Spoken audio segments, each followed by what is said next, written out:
Subscribe now and press the bell icon. Never miss an update. Hello and welcome to my YouTube channel maths with magician अभी। और आज हमारा topic है class 12th math NCERT exercise 1.3 का solution हम लोग आज complete करेंगे। तो पहला क्वेश्चन जो हमारा है बहुत ही इजी है, क्योंकि पहला क्वेश्चन है तो मोस्ट ऑफ पहले क्वेश्चन एक्सरसाइज के इजी होते हैं। तो F to 1 3 4 to 1 to 5 यानी रोस्टर फॉर्म में दोनों सेट A और B दिए गए हैं और एक G फंक्शन दिया गया है जो उसका जो इसकी डोमेन है, कोडोमेन है, वो उसकी डोमेन है यानी 1 2 5 2 1 3। ठीक है, फंक्शन दिया गया है 1 related to 2, 3 related to 5, 4 related to 1। Clear है? G 1 related to 3, 2 related to 3, 5 related to 1। यानी कुछ ऐसा है, अगर इसकी मैपिंग करें हम तो 1 3 5 2 5 1। क्लियर है? तो 1 जो है वो 2 के साथ, 3 जो है 5 के साथ, 5 जो है 1 के साथ, और यहाँ एक दूसरा फंक्शन है जिसमें 1 और 3 है। 1 जो है वो 3 के साथ रिलेट कर रहा है, 5 जो है 1 के साथ रिलेट कर रहा है, और 2 जो है वो 3 के साथ रिलेट कर रहा है। 1 जो है वो 3 के साथ कर रहा है, 2 जो है वो 3 के साथ कर रहा है, और 5 जो है वो 1 के साथ रिलेट कर रहा है। क्लियर? ये फंक्शन है f a to b और ये फंक्शन है g b to a b to c।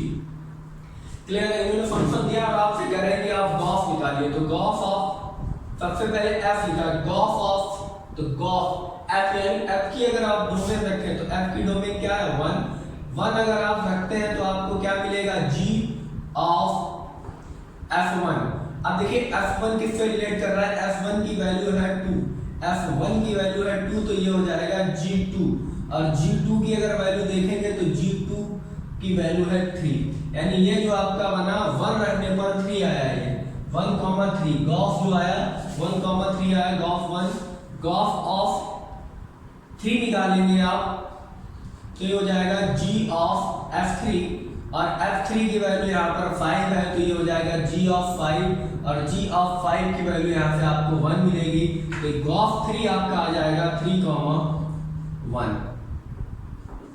Next है आपको गॉस ऑफ 4 निकालना है। तो गॉस ऑफ 4 जो आपका निकलेगा वो g ऑफ f4, और f4 की वैल्यू जो है वो आपके पास f4 की वैल्यू 1 है, यहाँ 5 नहीं है 4 है, तो 4 की वैल्यू 1 है तो ये g1 हो गया, और g1 की जो वैल्यू है वो देखिए आप 3 है तो ये आपका ऑर्डर पेयर आएगा 4,3।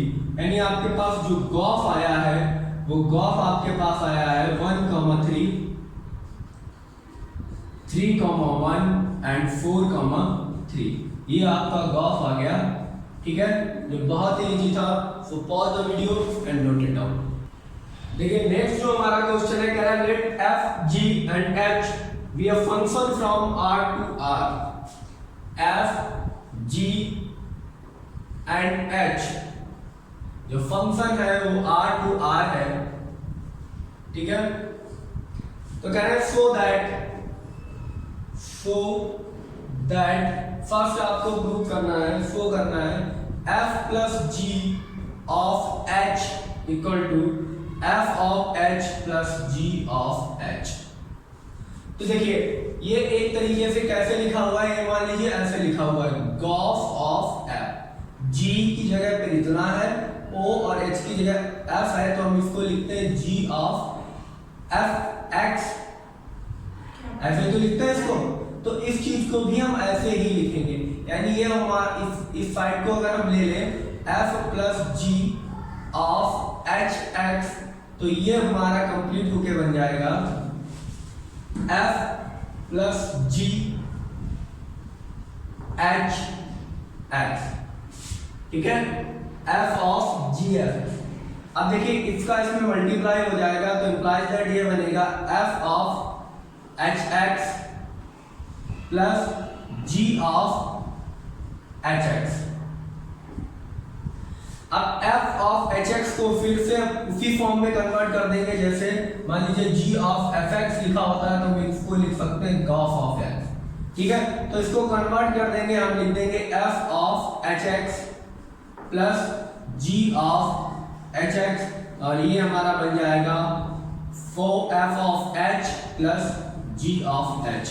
यानी आपने f plus g of h को कन्वर्ट करके क्या ला दिया, f of h plus g of h, और ये यहाँ से प्रूव हो गया। देखिए सेकंड जो प्रूवमेंट है, सेकंड क्वेश्चन में कह रहा है कि f into g of h equal to f of h dot g of h। तो देखिए सेम प्रोसेस आपको इसमें करनी पड़ेगी। आप इसको लिखेंगे f dot g h x, ठीक है, ऑफ एच एक्स। तो ये आपका कन्वर्ट होके बन जाएगा f dot g of h x का मल्टीप्लाई होगा तो ये हो जाएगा f into h x into g of h x. Clear है? तो ये आपका कन्वर्ट हो जाएगा h of f of h x into g of h x, और यही आपको प्रूव करना था f of h into g of h, hence proved. बहुत ही इजी था, आई होप आपको समझ में आया होगा। आपको कुछ नहीं करना था, इसको इस फॉर्म में कन्वर्ट करना था। जैसे हम f ऑफ h लिखते हैं, f फॉग लिखते हैं, तो फॉग को लिख देते हैं f ऑफ जी एक्स, ठीक है। यानी यहाँ पे हमारे पास x होता है तो मैंने h यहाँ पर कंसीडर करके इसको सॉल्व किया। तो अब जब इसको हमने इस तरीके से लिख दिया f ऑफ gx, तो f ऑफ gx, तो अब इनका दोनों का आपस में मल्टीप्लाई किया जा सकता है। हमने hx तो दोनों में प्लस था, f ऑफ hx क्योंकि ये एक टर्म है, ये 2 प्लस 2 के फंक्शन है, तो मतलब दोनों में मल्टीप्लाई किया जा सकता है। इस अकॉर्डिंग ये प्रूव हो गया, और दोनों में मल्टीप्लाई भी किया जाता है, इसके अकॉर्डिंग ये प्रूव हो गया। सो pause the video and note it down. The second question we have, find the Gauss and fog if fx equal to mod of x and gx equal to 5x minus 2. How can we solve? So first we find out Gauss. First we find out Gauss, then Gauss of x. Gauss of x equal to g of fx. What is the fx? Fx is the mod of x. So replace fx by the mod of fx. So this become g of mod of x. G of mod of x. G of mod of x. G of mod of x when x there is mod of 5x minus 2. So gx x is replaced by mod of x because there is x, then there is x. If there is t, then there is t. If there is mod of x, then there is mod of x. So replace it. This implies that mod of 5 mod x minus 2. That is your Gauss. Now second, find a fog of x. This become f of gx. f of gx. अब जब ये f of gx होगा तो देखिए when it's f of gx, gx is mod of 5x minus 2. f of mod of 5x minus 2 and fx equal to mod of x, then x there is mod of x, there is x is the whole value of mod 5x minus 2, not only x with the mod, so it's replaced by mod and mod of 5x minus 2 and mod double mod. और mod से mod cancel हो जाता है, कुछ फर्क नहीं पड़ेगा, तो ये हो जाएगा mod of 5x minus 2। That is your answer. I hope आपको समझ में आया होगा। देखिए क्या कह रहा था क्वेश्चन कि आपको गॉस और फॉग निकालना है। fx आपको गिवन है mod of x, gx आपको गिवन है mod of 5x minus 2। तो first we are going to find gauss of x। तो देखिए इसको लिखते हैं g of fx, g of fx। अब जहां पर fx है उसकी वैल्यू से रिप्लेस कर देते हैं, तो ये g of mod of x हो गया।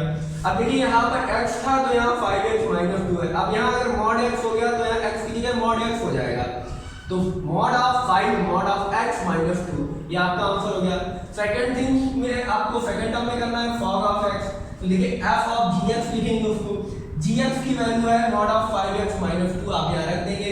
ये f of x की तरीके का फंक्शन बन गया। f of x है mod of x, तो x की जगह आप लिखेंगे mod of 5x ये वाला, और x के लिए वैल्यू यहाँ पे रख दी जो x की है 5x mod of 5x minus 2, mod से मॉड कोई डबल मॉड से कोई फर्क नहीं पड़ता, एक ही बार मॉड लगाया जाता है 5x माइनस 2। ये आपका फॉग निकल आया। तो गॉस और फॉग आपने दोनों फाइंड आउट कर लिए। सो pause the video and note it down. चलिए इसका सेकंड पार्ट देखते हैं। सेकंड पार्ट देखिए क्या कह रहा है कि fx equal to 8x cube and gx equal to x to the power 1/3। तो फर्स्ट ऑफ ऑल आप फॉग पता करिए, जो आपका अपन करिए वो पहले पता करिए। Fog of x equal to हो जाएगा f of gx as you know that, ठीक है। अब gx की वैल्यू को आप रिप्लेस कर दीजिए तो f of x to the power 1/3 हो जाएगा। अब x की पावर 1/3 है तो x की जगह ये रिप्लेस हो जाएगा, क्योंकि यहाँ t है मान लीजिए तो यहाँ t आ जाएगा, यहाँ x की पावर 1/3 है तो यहाँ x की पावर 1/3 आ जाएगा, यानी ये हो जाएगा 8 इंटू x की जगह x की पावर 1/3 और इसका क्यूब भी है तो क्यूब से पावर 3 कैंसिल हो जाएगा, ये आ जाएगा 8x। क्लियर है। अब आप निकालेंगे गॉस ऑफ x, तो गॉस ऑफ x आप लिखेंगे g ऑफ fx। क्लियर। अब fx की वैल्यू को आप रिप्लेस कर देंगे, fx की वैल्यू है आपके पास 8x क्यूब। अब g 8x क्यूब आ गया तो यहाँ x था, यहाँ x की पावर 1/3, यहाँ 8x क्यूब आ गया तो 8x को रिप्लेस कर दीजिए, ये हो जाएगा 8x क्यूब की होल पावर 1/3 और होल पावर 1/3 इसको लिख सकते हैं 2x का होल क्यूब की होल पावर, क्योंकि 2 का क्यूब भी 8 होता है, 2 का क्यूब 8 होता है और x का क्यूब x क्यूब और ये पावर 1/3 से पावर 3 कैंसिल हो जाएगी और आपका आंसर आ जाएगा 2x। बहुत ही ज्यादा इजी क्वेश्चन था। मेरा मोटिव है कि आपके जितने भी एनसीईआरटी के क्वेश्चन है और 12th की मैथ है उसको इजी से इजी वे में आपको समझाना, ठीक है। ऐसा नहीं कि आपको कुछ नई ट्रिक कुछ समथिंग ऐसा बता देना जिससे जो एकेडमी में एप्लीकेबल ना हो, जिसको आपको लगाने में तो आसानी हुई है, इसको रखा और आपको वैल्यू पता हो गई। नहीं, हमें आपको उस तरीके से तैयार करना है जिस तरीके सीबीएसई एकेडमी के लिए मांगती है, लेकिन उसमें भी मैथ को आपके लिए बहुत ही इजी सब्जेक्ट बना देना है। मैथ है भी इजी, ठीक है, मैथ कोई टफ नहीं है, इसको हुआ नहीं बनाना है, बहुत ज़्यादा इजी है, आप इसको आराम से सॉल्व कर सकते हैं। थोड़ा सा समझना होता है, अगर आप इसके बेसिक को जानते हैं तो बहुत ही आसानी से आप इनके क्वेश्चन को सॉल्व कर सकते हैं। स्टेप बाय स्टेप आपको चलना होता है और आंसर अपने आप आ जाता है। यही मैथ की खासियत होती है कि आप इसके अगर स्टेप को, इसकी एल्गोरिथम को एक बार समझ गए, इसकी स्टेप को आप एक बार समझ गए कि किस तरीके को क्वेश्चन को सॉल्व करना है, तो आप सारे क्वेश्चन को बड़ी इजीली सॉल्व कर सकते हैं। सो आई होप आपको ये क्वेश्चन समझ में आया होंगे। सो pause the video and note it down. चलिए देखते हैं अपना नेक्स्ट क्वेश्चन, क्वेश्चन नंबर 4। कह रहा है fx equal to 4x plus 3 upon 6x minus 4 where x does not equal to 2/3, y x equal to 2 does not equal to 2/3। अगर आप x की वैल्यू यहाँ पर 2/3 रखेंगे तो ये 4 minus 4 0 हो जाएगा, something upon 0 not defined, यानी फंक्शन नॉट डिफाइंड होगा, इसलिए x की जो डोमेन है वहाँ 2/3 नहीं रहेगा। so that f of x equal to x, यानी f of f निकालेंगे तो x आ जाना चाहिए। for all x which is not equal to 2/3 what is the f inverse, आपको f inverse उसके बाद फाइंड करना है। तो सबसे पहले आपको शो करना है f of f। तो देखिए फर्स्ट स्टेप आपको करनी क्या होती है, जब भी आप इनवर्स निकालते हैं तो अगर आपको y की टर्म में फंक्शन दिया होता है, y इक्वल टू fx की टर्म में आपको इक्वेशन दिया होता है, फंक्शन दिया होता है। अब आपको फंक्शन को इन terms of y in terms of x given है, अब आपको function x in terms of y निकालना है। क्लियर है। तो आपको इन टर्म्स ऑफ y निकालना है, यानी आप y equal to 4x plus 3 upon 6x minus 4। Clear है। सबसे पहले तो सबसे पहले आप फॉफ निकाल दीजिए, इनवर्स बाद में निकाल देंगे, पहले आप फॉफ निकाल दीजिए। तो फॉर्म निकालने के लिए सबसे पहले आप f of fx लिखेंगे, इसके बाद इनवर्स निकालते हैं लोग, ठीक है। पहले हम फॉर्म निकाल के दिखा देते हैं कि ये x के बराबर है। तो f of fx आपका हो जाएगा f of fx। अब देखिए f of fx, इसको इस तरीके कंसीडर करते हैं, लिखते हैं that is implies that fx की वैल्यू को उठा के यहाँ पे रख देंगे। तो ये हो गया 4x plus 3 upon 6x minus 4। रख दिया बेटा। यहाँ से वैल्यू उठा के यहाँ पे पुट कर दिया। अब देखिए ये f ऑफ x बन गया, यानी होल वैल्यू ये जो है ये एज ए x कंसीडर की जाएगी। तो जहां पर भी x है वहां पर ये पूरी की वैल्यू रिप्लेस कर देंगे हम ऐसे, दैट इज इंप्लाइज दैट एक स्टेप और आगे आप इसको नीचे लिखिएगा, हम इसको सामने लिख रहे हैं सीधा सीधा। तो आप इसको अब लिखेंगे 4 into 4x plus 3 upon 6x minus 4 plus 3 upon 6 into 4x plus 3 upon 6x minus 4, clear, and minus 4। देखिए अब आप इसको जो सॉल्व करेंगे तो आप इसका मल्टीप्लाई इसके साथ यहां से करेंगे और ये आपकी इक्वेशन बन जाएगी 4 into 4x plus 3 plus 3 into 6x minus 4 upon ये टर्म बनेगा 6x minus 4 upon 6 into 4x plus 3 minus 4 into 6x minus 4 upon 6x minus 4। 6x minus 4 से 6 माइनस 4 ये कैंसिल हो जाएगा, तो नेक्स्ट टर्म आपका इंप्लाइज करके यहाँ पे, यानी नेक्स्ट टर्म आपका आएगा 4 into 4x plus 3 into 6x minus 4 upon 6 into 4x plus 3 minus 4 into 6x minus 4। Next step आपकी हो जाएगी 4 4 जा 16x प्लस 4 3 जा 12 प्लस 3 6 जा 18x माइनस 4 3 जा 12 अपॉन 6 4 जा 24 x प्लस 6 3 जा 18 माइनस 4 6 जा 24x माइनस माइनस प्लस 16। देखिए 12 से 12 माइनस प्लस कैंसिल हो जाएगा, ये भी माइनस प्लस के कैंसिल हो जाएंगे। 16 प्लस 18 ये हो जाएगा 34x अपॉन 18 और 16 ये हो जाएगा 34, कैंसिल आउट हो जाएंगे और आपके पास x आ जाएगा। यानी आपके पास f ऑफ fx की जो वैल्यू आ गई वो x आ गई देन बिफोर, यानी हमने ये शो कर दिया, शो इट, ये हमने शो कर दिया कि f o f of f equal to x आ जाएगा। अब आप इतना आप वीडियो को पॉज कर लीजिए और इतना नोट कर लीजिए, उसके आगे हम निकालते हैं फिर f ऑफ इनवर्स। तो pause the video and note it down. देखिए मैंने f o f of f x equal to x prove कर दिया, अब कह रहा है f इनवर्स निकालिए। देखिए f इनवर्स निकालने का तरीका आप लोगों को बताया है, दो तरीके हैं, क्योंकि फंक्शन अगर बाइजेक्टिव है तो इन्वर्टिबल होता है, अगर इन्वर्टिबल है तो बाइजेक्टिव होता है। तो पहला तरीका है कि आप fx की x की फॉर्म में जो फंक्शन दिया गया है उसको y की फॉर्म में, यानी y in terms of x दिया गया है उसको x in terms of y कर दें, तो वो y फंक्शन ही हमारा जो है वो इनवर्स होता है। लेकिन वो फंक्शन हमारा पहले आपको बाइजेक्टिव प्रूव करना होगा, यानी ये फंक्शन पहले आपको 1 1 और ऑन टू प्रूव करना होगा, फिर ये function of y in terms of x given है, इसको x in terms of y बनाइए। तो जब आप x in terms of y बनाएंगे तो वही gy फंक्शन आपका इनवर्स होगा। दूसरा तरीका क्या है, देखिए बड़े ध्यान से, ये फंक्शन जो है आपको y in terms of x given है, बड़े ध्यान से देखिएगा स्टेप एक एक, इनवर्स बहुत ही इंपॉर्टेंट टॉपिक है और बहुत ही इंपॉर्टेंट प्रोसेस है इसमें। तो y in terms of x given है, आप फंक्शन को x in terms of y बनाना है। कैसे बनेगा देखिए, ये हो जाएगा 6xy माइनस का 4y equal to 4x plus 3। अब देखिए ये यहाँ पे इसको 3 को इस साइड हम हटा देंगे और x के टर्म में हम यहाँ पर केवल वैल्यू को रखेंगे, तो ये वैल्यू हमारी हो जाएगी। यहाँ से अगर आप देखें तो आपको कुछ कॉमन्स भी मिल जाएंगे, है ना।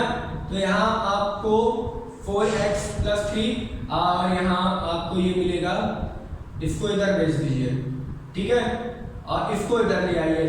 तो माइनस का 4y माइनस का 3 इक्वल टू 4x माइनस का 6xy, इसको इस तरीके से लिखा जा सकता है। अब देखिए माइनस का 4y माइनस 3 इक्वल टू, यहाँ से आप x कॉमन ले लीजिए तो 4 माइनस 6y आपके पास बचेगा और इसको यहाँ से आप कन्वर्ट कर दीजिए तो x equal to minus 4y minus 3 upon 4 minus 6y, ठीक है। अगर हम माइनस का इसमें मल्टीप्लाई कर दें दोनों तरफ तो कोई फायदा का कुछ खास है नहीं इसमें, ये पलट सकता है। इसको आप ऐसे कर सकते हैं, implies that minus of 4y plus 3 upon 6y minus का 4, ठीक है। और आप ये माइनस से माइनस, क्योंकि जिसका जब हम माइनस बाहर लेंगे तो ये टर्म्स बदल जाएंगे, 4 माइनस 6y ये 6 माइनस 4y हो जाएगा, बहुत अच्छे से आप जानते होंगे, ठीक है। तो माइनस से माइनस, और यहाँ पे जब माइनस कॉमन लेंगे तो दोनों वैल्यू माइनस की प्लस की हो जाएंगी, माइनस से माइनस कैंसिल हो जाएगा, यानी x आ गया function x in terms of y आ गया 4y प्लस 3, 4y प्लस 3, ठीक है। यानी 4y को आप इधर ले देते, इसको इधर ले आते तो बड़ी और आसानी से हो जाता, ठीक है। लेकिन कोई बात नहीं, वैल्यू आपकी वही आ गई, ठीक है। ये आपको वैल्यू आ गई, ठीक है। x equal to 4y plus 3 upon 6x minus 4, जो किसके बराबर होती है, gy के बराबर होती है, यानी x किसके बराबर होता है, x gy के बराबर होता है, ठीक है। अब यही आपका gy, यही gy फंक्शन आपका ये आपका इनवर्स होगा, लेकिन कब, जब आप सेकेंड स्टेप देखिए, जब आप गॉस of x equal to x that is ix निकाल दें और form of y equal to iy निकाल दें, दैट मींस y आ जाए, क्लियर। अगर ऐसा आ जाता है तो हम कहते हैं कि यही gy फंक्शन यानी x in terms of y जो फंक्शन है यही इनवर्स है। तो देखिए गॉस ऑफ x, इसको लिखेंगे g ऑफ fx, तो fx फंक्शन बेटा क्या है, fx फंक्शन है हमारा g of 4x plus 3 upon 6x minus 4। अब ये g of 4x plus 3 upon 6x minus 4 हो गया, और ये gy का फंक्शन है हमारा, यानी जहां पर हमारा y गिवन है, ठीक है, वहां आपको 4 की जगह यानी y की जगह आपको 4x प्लस 3 रखना है, तो रख दीजिए 4 into 4x plus 3 upon 6x minus 4, 6x minus 4 plus 3 upon, अब आ जाएगा 6 into 4x plus 3 upon 6x minus 4, ये y है, सॉरी यहाँ पे हाँ y की जगह x रख रहे हैं, बिल्कुल ठीक है, y की जगह x रख रहे हैं तो 6x माइनस 4 आ जाएगा प्लस और ये माइनस का 4। अब इसको अगर आप सॉल्व करेंगे तो देखिए फिर वही इक्वेशन समथिंग बन के आ गई है, तो ये हो जाएगा 4 into 4x plus 3 into 6x minus 4 upon, ये आपस में कैंसिल हो जाएंगे, इनको नीचे लिखने की कोई जरूरत नहीं है, आप इस स्टेप को लिखिए 6 into 4x plus 3 into minus 4 into 6x minus 4, बहुत ईजी, क्योंकि ये दोनों के नीचे आ गया ना 6x माइनस 4, तो ये 6x माइनस 4 यहीं से आप उड़ा दीजिए इसको, तो 4 4 जा 16x प्लस 12 प्लस 3 6 जा 18x माइनस 12 अपॉन 6 4 जा 24x प्लस 6 3 जा 18 माइनस 6 4 जा 24x माइनस माइनस प्लस 16, 12 से 12 कैंसिल है और यहाँ पर 44 ये कैंसिल है, यानी 34x अपॉन 34 आ गया, ये 34 से 34 कैंसिल x आ गया, यानी इक्वल टू गॉस of x equal to x आ गया जो कि ix के बराबर है, क्लियर है। अब आप फॉर्म ऑफ y निकालेंगे, यानी f of gy, f of gy क्या होगा, f ऑफ gy y आ जाना चाहिए, तो f ऑफ gy लिखते हैं, यानी जहां पर f ऑफ x, जहां पर x है x में वहां gy आना चाहिए, यानी यहां पर x की जगह पर gy आएगा, तो ये हमारा फंक्शन बन जाएगा 4 इंटू gy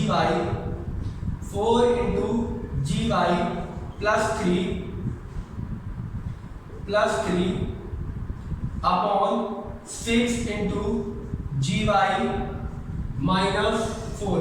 अब gy की वैल्यू क्या है, 4y प्लस 3, इसको आप रिप्लेस कर दीजिए 4 into 4y plus 3 upon 6y minus 4 plus 3 upon 6 into 4y plus 3 upon 6y minus 4 and minus का 4, ये आपकी इक्वेशन आ गई। इसको अगर हम आप सॉल्व करेंगे तो फिर आप देखिए 6y माइनस 4 6y माइनस 4 ये फिर से कैंसिल हो जाएगा। मैं इसको थोड़ा रफ किए देता हूँ, इस क्वेश्चन को थोड़ा इधर कन्वर्ट करना पड़ेगा, तो तो इससे पहले आप वीडियो को पॉज करिए और इतना नोट करिए, बाकी का अभी मैं इधर लिखूंगा। इसी को अगर सॉल्व करें तो हम यहाँ पर ये लिखेंगे, ये देखिए 4y माइनस 6y माइनस 4 और 6y माइनस 4 यहाँ से कैंसिल हो जाएगा, ठीक है। जब ये 6y माइनस 4 कैंसिल हो जाएगा तो हम इसको डायरेक्ट इसके साथ मल्टीप्लाई करेंगे, तो इक्वेशन हमारी बनेगी 4 into 4y plus 3 plus 3 into 6y minus 4 upon 6 into 4y plus 3 minus का 4 और ये इसके साथ मल्टीप्लाई होकर फिर नीचे आएगा तब कटेगा ना, तो इसका इसके साथ मल्टीप्लाई, इसका इसके साथ मल्टीप्लाई हुआ है, तो 4 इंटू 6y माइनस का 4। क्लियर है। अब इसको आप सिंप्लीफाई करिए तो 4 4 जा 16y प्लस 4 3 जा 12 प्लस 3 6 जा 18y माइनस का 12 अपॉन 6 4 जा 24y plus 18 minus 24y plus के 16, 12 से 12 कैंसिल और 24 से 24 कैंसिल हो जाएगा, ये हो जाएगा 34y अपॉन 34 से 34 एलिमिनेट हो जाएगा, ये बचेगा y, यानी आपने i y के इक्वल ला दिया किसको, फॉग को। क्लियर है।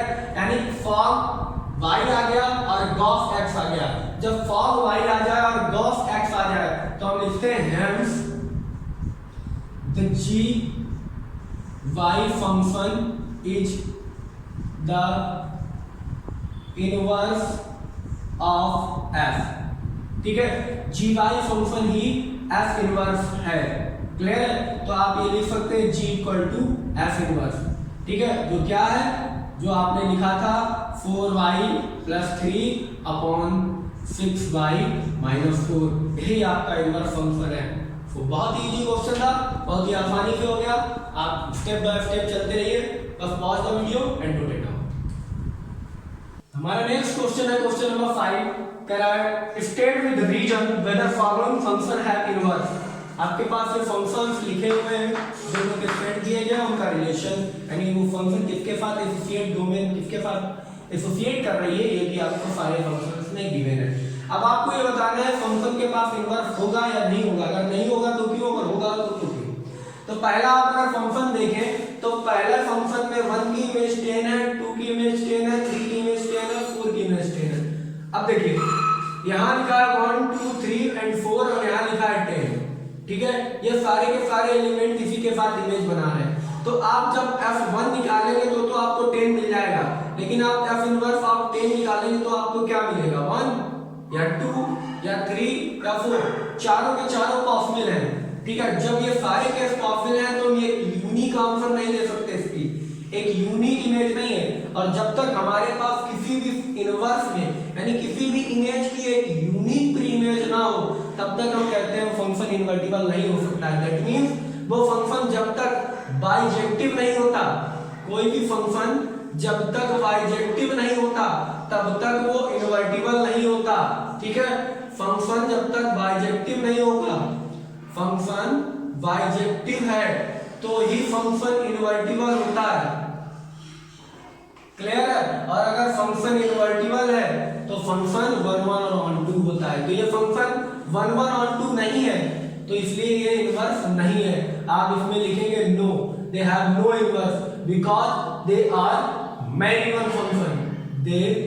This is many one function, this function is many one, ये मैनी वन फंक्शन है। नेक्स्ट देखिए 5 की इमेज 4 है, 6 की इमेज 3 है और 7 की इमेज 4 है, यानी दो ऐसे एलिमेंट हैं 5 and 7 have the same image, have the same image. अब जब सेम इमेज है तो ये कौन सा फंक्शन है, इसमें इनवर्स नहीं होगा। This function doesn't have inverse, ये इनवर्स नहीं होगा। why this is the many one function, this is many one function, many to one function, ठीक है। और जब ये many to one function है तो इसके पास इनवर्स नहीं होगा। अब देखिए नेक्स्ट क्या है, 2 की 7 है, 3 की 9 है, 4 की 11 है, 5 की 13 है, यानी all the element of domain have the distinct image in the set of codomain। Clear है। और जब कोडोमेन हमारी रेंज बन जाती है तो वो ऑन टू होता है, तो फंक्शन 1 1 भी है और ऑन 2 भी है, so this function have inverse, this function have inverse because this function, because it is invertible function, invertible function, क्यों? क्योंकि because this is 1 1 and on 2 function, 1 1 और on 2 फंक्शन है, इसलिए ये जो है वो हमारा इनवर्स होगा, इन्वर्टिबल होगा। तो pause the video and note it down. देखिए गाइस, जो हमारा नेक्स्ट क्वेश्चन है वो क्वेश्चन कह रहा है कि for that f such that -1 to 1 in a closed interval to r, यानी रियल नंबर फंक्शन डिफाइंड है, fx equal to x by x minus 2, ये जो 1 1 find the inverse of function f -1 to 1 to range f तक बताना है। तो देखिए for all y belongs to range, नीचे हिंट में दिया गया for y belongs to range of f, तो y इक्वल टू fx आपका फंक्शन है। तो सबसे पहले जब आपको फंक्शन गिवन है और आपको इनवर्स निकालना है, तो सबसे पहले फंक्शन को इन टर्म्स ऑफ x बनाना होगा, ठीक है। तो जब इसको हम इन टर्म्स ऑफ x बनाएंगे तो ये x - 2 है, ये हमारा क्या हो जाएगा x equal to x by -2y, clear है। इसको हम इधर ले आएंगे तो x - xy equal to -2y, clear है। अब हमें यहाँ से x कॉमन मिल जाएगा तो 1 - y इक्वल टू -2y, तो x equal to -2y upon 1 - y। इसी को अगर माइनस साइन हटाना चाहे तो चेंज कर सकते हैं, ये हमारा हो जाएगा -2y अपॉन -y-1, माइनस से माइनस कैंसिल हो जाएगा, x हमारा फंक्शन आ जाएगा 2y upon y-1 which is equal to gy, जो gy है। अब फंक्शन हमारा x in terms of y आ गया, यही फंक्शन हमारा f इनवर्स होगा, लेकिन कब? जब हमारा फंक्शन 1 1 और ऑन 2 हो। तो 1 1 तो गिवन है, ऑन 2 चाहे तो आप चेक कर सकते हैं और डायरेक्ट आंसर निकाल सकते हैं, नहीं तो आपका जो स्टेप है बाय द एमसीआरटी, आरडी फर्मा का मैंने स्टेप आपको बताया, आरडी फर्मा कहता है पहले हमें y के टर्म में जो इक्वेशन है उसको x के टर्म में बनाइए, फंक्शन को 1 1 प्रूव करिए, ऑन 2 प्रूव करिए, अगर आपने 1 1 और ऑन 2 प्रूव कर दिया तो वही x का फंक्शन आपका इनवर्स है। बात ये भी वही कह रहा है, ये पहले गॉस और फॉग प्रूव कराता है, तो गॉस और फॉग गॉस इक्वल टू x और fog equal to y prove करने से भी आप यही दिखाते हैं कि फंक्शन 1 1 और ऑन 2 है। तो आप पहले गॉस निकालिए, तो गॉस ऑफ x इक्वल टू हो जाएगा g ऑफ fx, यानी जहां पर आपके g फंक्शन में x है वहां fx, यानी जहां y है वहां fx रखा जाएगा, तो ये फंक्शन हो जाएगा 2 ऑफ fx अपॉन fx -1। अब देखिए fx की जो वैल्यू है वो आपको यहां से उठा के रखनी होगी, तो fx की वैल्यू क्या है, यही इंप्लाइज दैट यू गेट 2, और fx की वैल्यू है हमारे x अपॉन x -2, ठीक है, अपॉन ये वैल्यू हो जाएगी हमारी x अपॉन x -2 एंड -1। इसको अगर मैं सॉल्व करूं तो ये हो जाएगा 2x अपॉन x -2 एंड ये हो जाएगा x -2 का 1 में माइनस के 1 में मल्टीप्लाई होगा तो -x और +2 अपॉन x -2, x -2 से x -2 कैंसिल हो जाएगा, ये हो जाएगा 2x, -x से x कैंसिल हो जाएगा, 2x अपॉन 2, 2 से 2 कैंसिल, ये हमारे पास x आ जाएगा, यानी हमारे पास g o f f equal to ix आ गया, क्लियर। अब आपको फॉग निकालना है, तो fog of y equal to f of gy, यानी जहां पर फंक्शन f के x है वहां पर x के लिए gy रखा जाएगा, तो ये हो जाएगा gy अपॉन gy -2, ठीक है। अब gy की वैल्यू आप यहां से उठा के रखेंगे 2y upon y -1 upon y -1, 2y upon y -1 और माइनस का 2। इस फंक्शन को अगर मैं यहाँ पर सॉल्व करूं तो ये हो जाएगा 2y upon y -1 upon 2y minus का 2y और -2 बन जा 2 माइनस प्लस का 2 अपॉन y -1, ये इससे कैंसिल हो जाएगा, ये हो गया हमारा 2y अपॉन 2y से 2y भी कैंसिल, प्लस माइनस के कैंसिल हो जाएंगे, अपॉन 2 से 2 कैंसिल, ये हमारे पास y बन गया। तो fog of y equal to हमारे पास i y आ गया। क्लियर है? यानी आपको गॉस निकालने पर x लाना होता है और फॉग निकालने पर y लाना होता है। तो फॉग इक्वल टू हमारे पास y और गॉस इक्वल टू अगर x आ जाता तो हम कहते हैं hence g function is the inverse of f। Hence g is the inverse of function f। ठीक है, तो आप लिखते हैं कि f इनवर्स जो है वो g है, तो f inverse equal to g भी होता है, ये प्रूव होता रहता है। क्लियर है?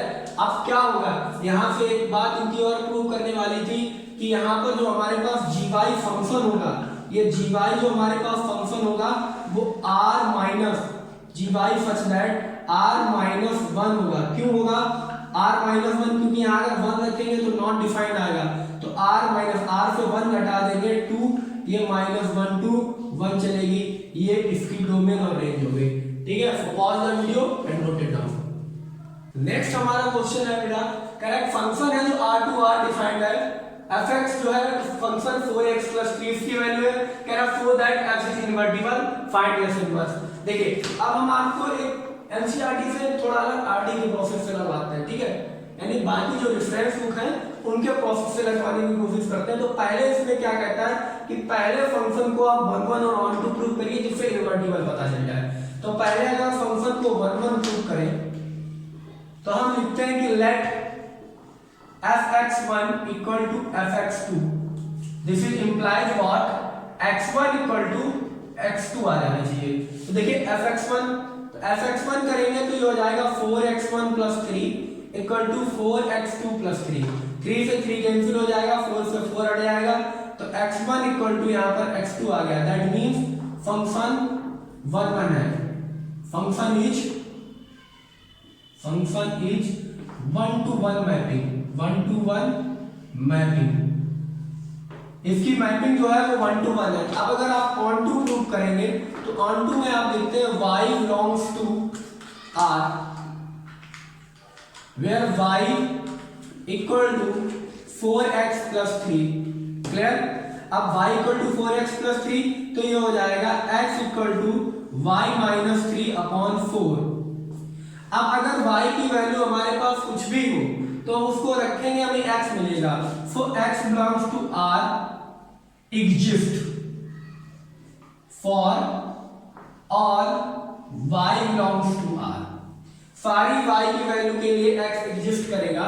अब x की वैल्यू को अगर हम फंक्शन में रख दें तो f of x equal to y आ जाना चाहिए। तो इसमें हम फंक्शन की जगह अगर वैल्यू को रख के लेते हैं तो ये हमारी वैल्यू हो जाएगी, x की जो वैल्यू है वो फंक्शन में रखिए, तो फंक्शन 4 × y - 3/4 + 3, 4 से 4 कैंसिल हो जाएगा, 3 से 3 कैंसिल हो जाएगा, हमारे पास y आ जाएगा। तो हम लिखेंगे फंक्शन इज ऑन टू। ठीक है, फंक्शन 1 1 है, ऑन टू है, तो हम लिखते हैं function is bijective, so this function is invertible, this function is invertible। अब फंक्शन तो इन्वर्टिबल है, अब इनवर्स कैसे निकलता है इसका, तो इनवर्स कैसे निकलता है ये देखिए। इनवर्स निकालने के लिए मैंने आपको बताया फंक्शन हमारा y in terms of x है। ठीक है, अब इसी फंक्शन को फर्स्ट स्टेप ये है कि y in terms of x है, इसको x in terms of y बना देना है। तो ये हो जाएगा हमारा 4x equal to y - 3 and x equal to y - 3/4, that is equal to gy, और g ही हमारा क्या होता है, f इनवर्स होता है। सो f इनवर्स हमारा आ गया y - 3/4, और ये फंक्शन हमारा डिफाइंड कैसे होगा, फंक्शन हमारा होगा r to r। क्लियर है? सो pause the video and note it down, बहुत ही इजी क्वेश्चन था।